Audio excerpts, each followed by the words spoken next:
Butterfly stitch எப்படி போடுறதுன்னு பார்க்கலாம். ஃபர்ஸ்ட் வந்து இந்த மாதிரி லோடிங் போடுறோம். நெருக்கமா ஸ்ட்ரைட் லோடிங்கா போடணும். போட்டுட்டு அதுக்கப்புறம் இது மேல தான் நம்ம வந்து பட்டர்ஃப்ளை ஸ்டிச் போடுவோம். நெருக்கமா லோடிங் போட்டு வச்சுக்கோங்க.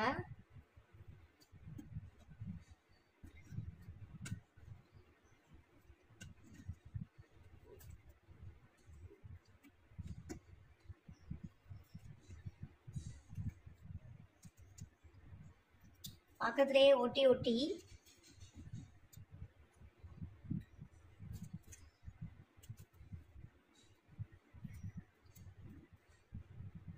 லோடிங் போட்டுருங்க.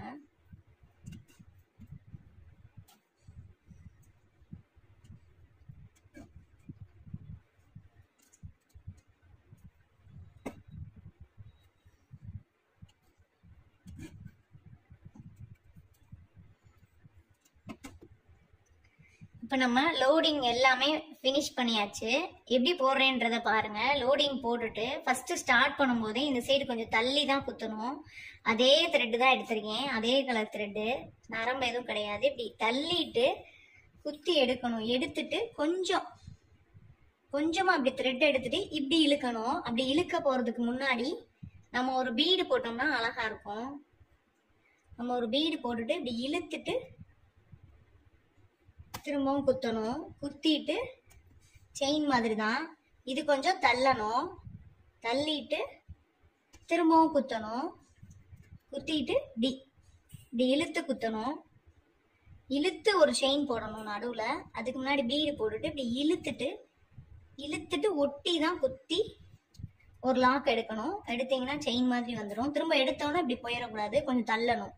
நல்லாவே தள்ளிக்கணும். நல்லா கேப் நல்லா தெரியிறாப்புல நல்லா தள்ளிட்டு குத்தணும். குத்திட்டு எடுக்கிறதுல தான் நம்ம பீடு போடணும்.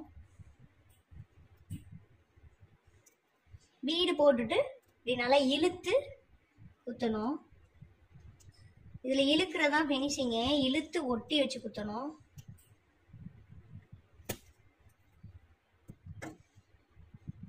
எப்படி தள்ளுறேன்றத பாருங்க. தள்ளிட்டு அதுக்கப்புறம் தான் குத்தி எடுப்பேன்.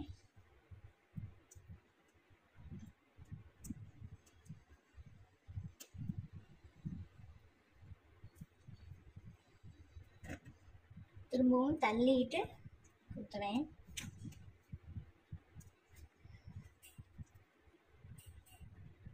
இப்படி இழுத்துட்டு குத்துறேன்.